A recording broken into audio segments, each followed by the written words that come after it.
जी दोस्तों नमस्कार, मैं किशोर कुमार और आप देख रहे हैं मीडिया 4x4। लगातार तारानगर की इस रैली से जुड़े हुए हैं। इस रैली का मकसद क्या है? मकसद कुछ और समझा जा रहा था, लेकिन मकसद जो स्पष्ट है वो निकल कर आया कि तारानगर की जो व्यवस्था है वो डगमगा गई है। जगह जगह गड्ढे हैं, पानी भराव हो रहा है, लेकिन कुछ एक नारे हैं वो थोड़े अलग लगे, लेकिन उन्हें शांत कर दिया गया। कहा गया कि किसी भी प्रकार की अराजकता तारानगर के अंदर नहीं दिखानी है, सिर्फ और सिर्फ तारानगर के जो मुद्दे हैं उनको डेडिकेट करना है। तो वर्तमान में ज्ञापन दिया जा रहा है, उस ज्ञापन को भी आपको दिखा देते हैं। अब देखिए, मोदी तेरी तानाशाही जैसे नारे हैं यहाँ पर गूंज रहे हैं।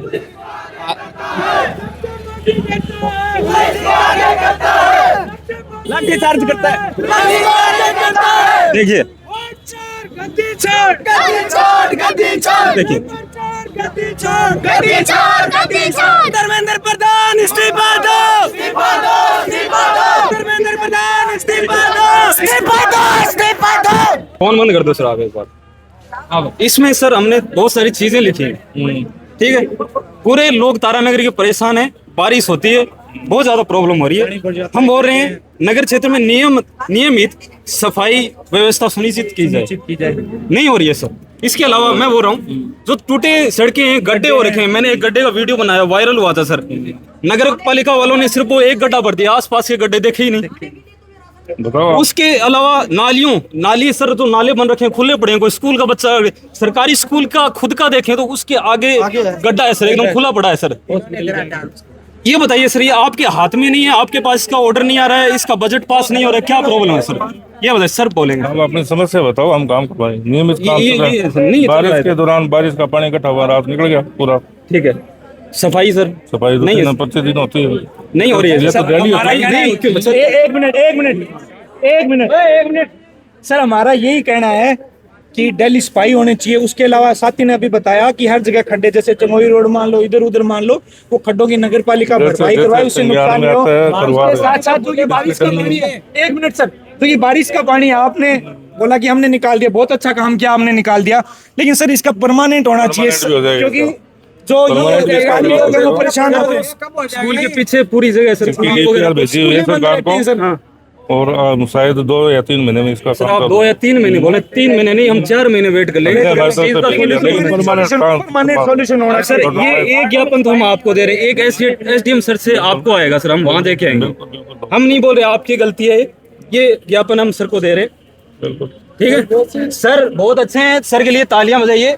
सर हमारी बात मान लिया सर। वार्ड से आता हूँ तारानगर के, हमारे मोहल्ले में सफाई नहीं होती है। हमने कई बार शिकायतें कर दी है। ट्रैक्टर आता है, वो पीछे की गली से निकल जाता है, वो कचरा उठाने नहीं आता है। नोट करवा देंगे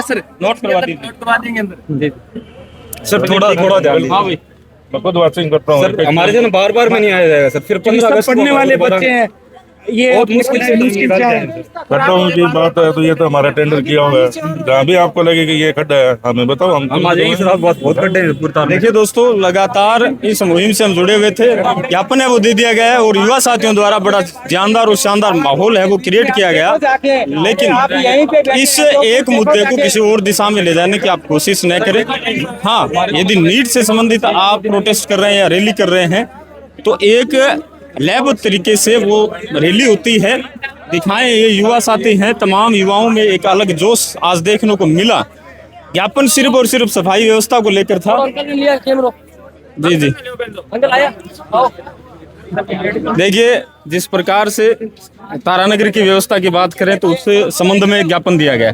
बात करें दिल्ली में चल रहे सीजेपी के प्रोटेस्ट की, जिस प्रकार से पुलिस द्वारा बर्बरता की गई, जिस प्रकार से राहुल गांधी, तमाम जो विपक्षी दल है उनको घसीटा गया, पकड़ा गया, तो उस विषय में आप क्या कहना चाहेंगे?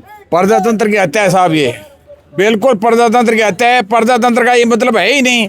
जनता का, जनता द्वारा जनता के लिए, वो उसका कोई मतलब नहीं। तानाशाही सरकार है, जनता के हक और हकूक को कुचला जा रहा है। और जनता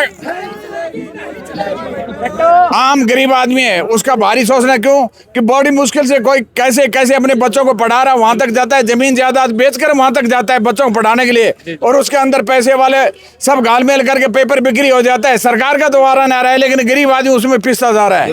देश की हालत बहुत खराब है। इसकी तरह तानाशाही सरकार है, खुद को जिसको हमदर्द नहीं है वो दूसरों को नहीं जानता कि किस तकलीफ में है और बच्चों को किस प्रकार से पढ़ाने के लिए आदमी को क्या क्या मेहनत करने क्या क्या चीज का त्याग करके वो अपने सब सारे सपनों को मारकर अपने बच्चे के अंदर सारा सपना देखना चाहता है और वो सरकार सारी उसका बिल्कुल ही हर पेपर आउट तो क्या करेगा आम आदमी क्या करेगा।